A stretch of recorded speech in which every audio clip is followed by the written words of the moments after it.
Ladies and gentlemen, you ever notice how some people can walk through chaos like they're wearing emotional noise, selling headphones, drama everywhere, yet they're sipping their coffee like it's a calm Sunday morning? That's not luck.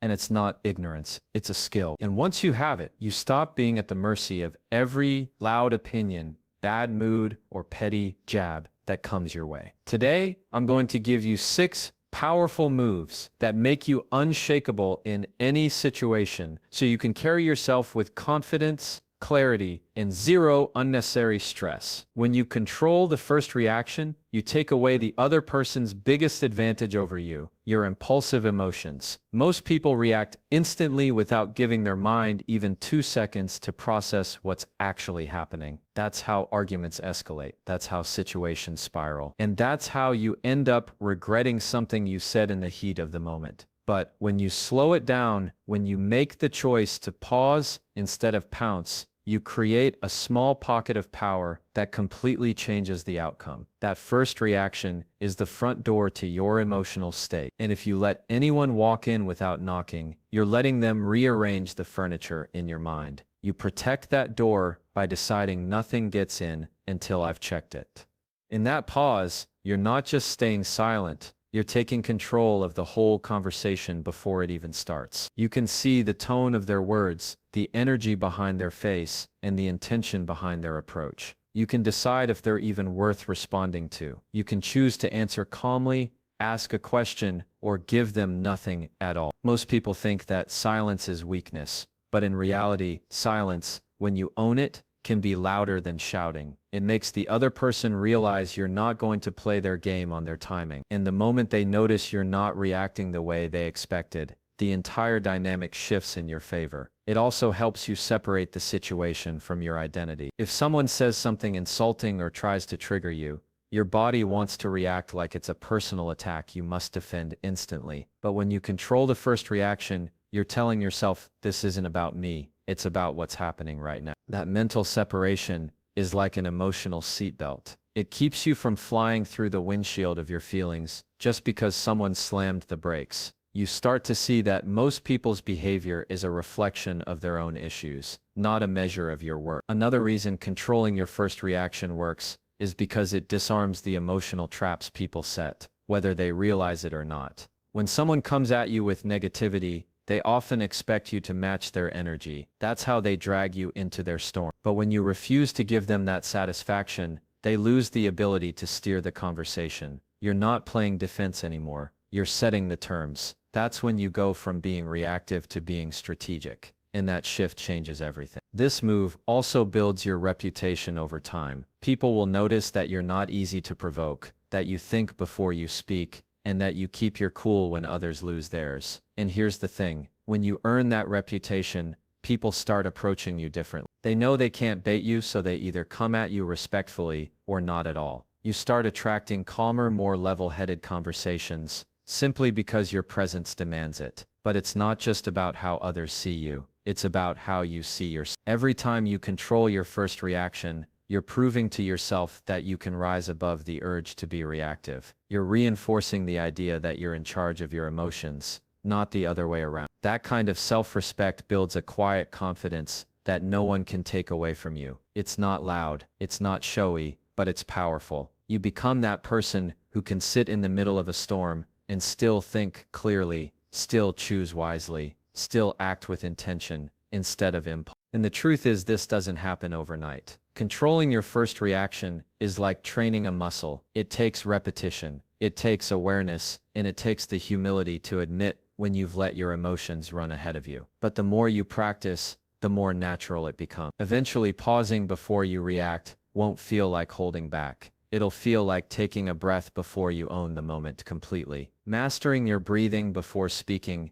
might sound too simple to make a difference, but it's one of the most powerful moves you can make in any situation. Your breath is the remote control for your emotions. When something catches you off guard, frustrates you, or pushes your buttons, your breathing becomes shallow and quick without you even realizing it. That's your body's way of preparing for a fight. But it also floods your brain with adrenaline and narrows your ability to think clearly. If you jump into speaking in that state, you're not actually responding. you're reacting on autopilot. One deep, slow breath disrupts that autopilot. It signals your body to calm down, to lower the emotional temperature, and to give your brain the oxygen it needs to choose your words carefully. In tense situations, most people forget to breathe fully. They rush to fill the silence, thinking that the quicker they respond, the more in control they appear. In reality, it's the opposite. When you pause to take a slow breath before speaking, you're showing that you're not rushed, you're not pressured,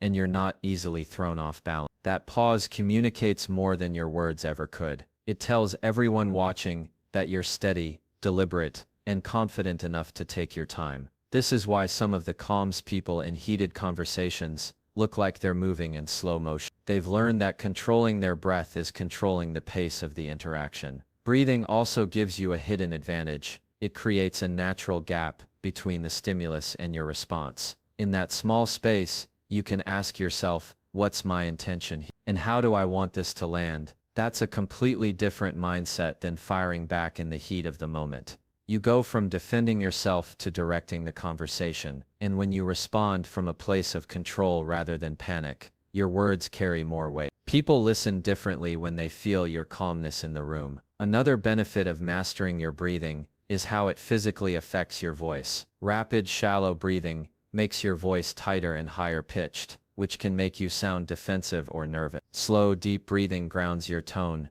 making it sound deeper, more assured, and more credible. You could be saying the exact same words, but the way they land is completely different. People trust voices that sound calm and controlled, and that trust can tilt the conversation in your favor without you even realizing it. This technique also acts as a shield against manipulation. There are people who will try to provoke you just to get you to lose your composure. They want to see you flustered because it gives them the upper hand. But when you breathe deeply and respond slowly, you deny them that control. Instead of feeding their energy, you diffuse it. Sometimes they'll even back down because they can't get the reaction they were fishing for. It's like trying to start a fire without oxygen. Your calm breath starves their spark. The more you practice this, the more natural it becomes. You start catching yourself in moments where your heart rate spikes, and instead of letting it take over, you use your breath like an anchor to keep you grounded. This works in arguments, high-stress meetings, awkward confrontations, and even small annoyances like traffic or rude customer service. Once you get used to using your breath as your first line of defense, you'll find yourself walking into situations with a quiet kind of strength that other people notice. And while it might seem like such a small thing, the ripple effect of breathing before speaking is huge. It changes the energy in the conversation, it keeps your thoughts clear, and it gives you a consistent sense of control, no matter what's happening around you. You stop being a prisoner to the pace of someone else's emotions, and start being the one who sets the tone for the entire interaction. Choosing logic over ego is one of those decisions that will quietly save you from countless unnecessary battles. Your ego wants to win every exchange, prove every point, and make sure no one walks away thinking they got the better of you. But logic knows that not every situation needs a winner, and not every challenge deserves your energy. The moment you let ego steer the wheel, you start making choices based on pride instead of purpose. That's when you overreact, over-explain, or overcommit to a fight that wasn't worth it in the first place. Logic, on the other hand, steps back and asks, what's the smartest move here? It's not about looking strong, it's about actually being strong enough to let the little things go. When you lead with logic, you focus on the bigger picture instead of the emotional moment. Ego lives in the now, it cares about how you feel this second. Logic lives in the future, it cares about how this choice will affect you tomorrow, next week, or next year. So when someone tries to provoke you, logic will remind you that responding with sarcasm or anger might feel good now, but it will probably create more tension and problems later. This perspective keeps you from taking every comment personally and reacting like you've been challenged to a duel. You start to see that not everything is a threat to your worth, and not every disagreement is a hill worth dying on. Another thing about ego, it's loud, it wants to be heard to make a point, to get the last word. Logic, though, is quiet, but it can sit in silence, knowing that not responding can sometimes be the most powerful statement you can make. Think about the times you've seen someone argue themselves into a corner, while the other person just calmly listened. That calmness wasn't weakness, it was control. Choosing logic over ego means knowing when silence will serve you better than speaking, and when walking away will protect your peace better than winning an argument ever could. This choice also changes how you interpret other people's behavior. When your ego is in charge, you assume everything is about you, someone's bad mood, their tone, their decision to exclude you from something. Logic reminds you that most of the time, people are acting based on their own stress, insecurity, or circumstances that have nothing to do with you. That shift keeps you from wasting energy on imaginary offenses. Instead of reacting defensively, you can approach the situation with curiosity or decide it's not even worth your attention. Logic also strengthens your ability to negotiate and resolve conflict. In heated moments, ego pushes you to win at all costs, but logic keeps you focused on finding an outcome that actually works. That might mean compromising, asking better questions, or even agreeing to disagree. When you take ego out of the equation, you stop seeing every conversation as a competition and start seeing it as a problem-solving session. That mindset makes you harder to provoke and easier to work with, which benefits you in both personal and professional relationships. Choosing logic over ego also earns you a certain respect that ego can never achieve.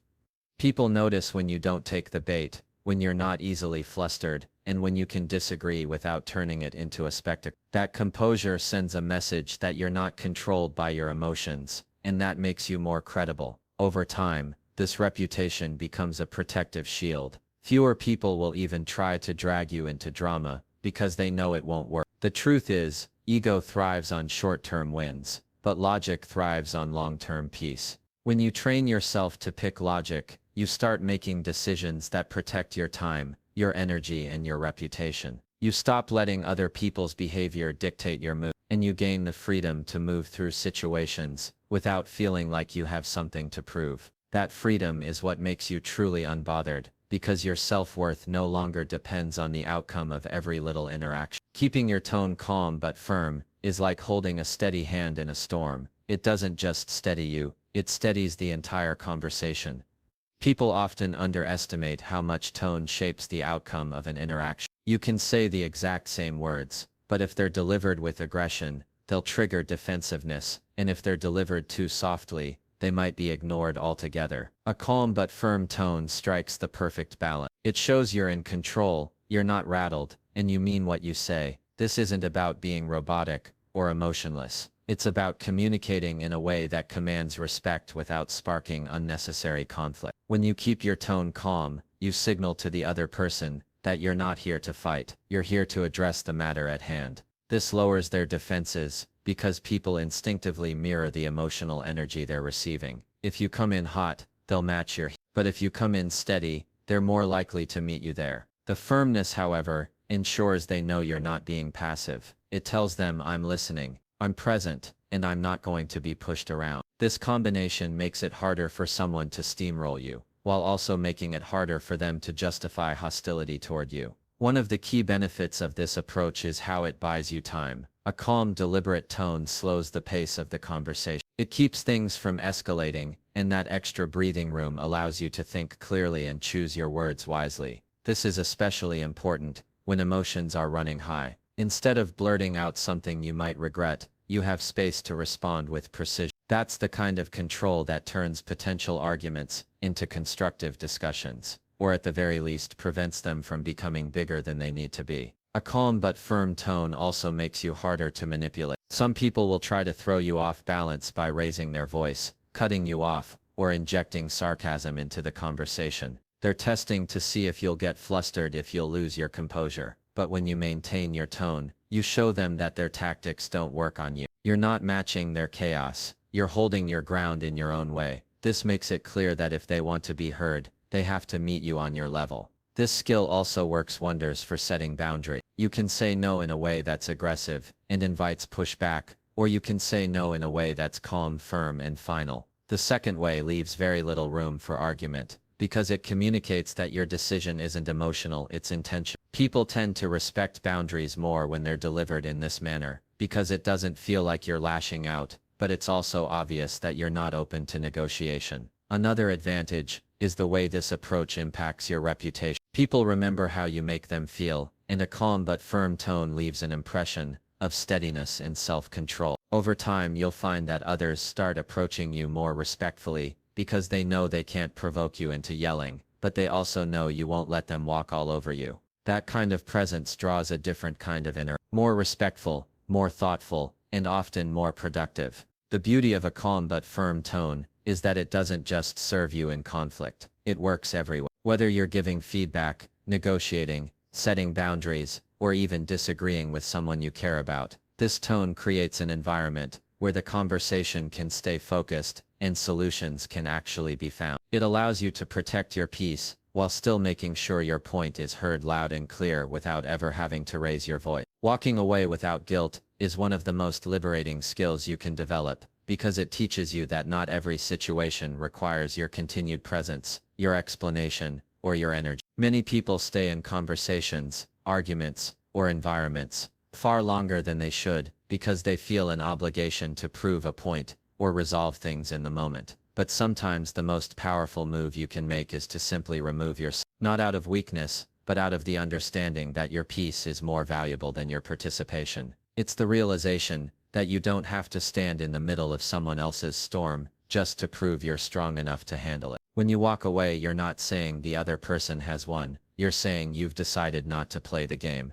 That distinction is important, because the guilt often comes from thinking you've abandoned the fight, or let someone have the last word. But the truth is, walking away can be the clearest way to show that you're not willing to waste your energy on something that doesn't serve you. It's an act of control, not surrender. And that control is what keeps you from being dragged deeper into situations where nothing productive is going to come from staying. One of the main reasons people hesitate to walk away is the fear of being misunderstood. They worry about what others will think, how it will be perceived, or if they'll be labeled as avoiding conflict. But the reality is, you can't control the narrative in other people's heads. You can only control the reality of your own choice. If you know your reason for leaving is grounded in self-respect and clarity, then the judgment of others becomes far less important. You stop making decisions to manage someone else's perception and start making them to protect your own well-being. Walking away also teaches people how to treat you. If you stay engaged every time someone crosses a line,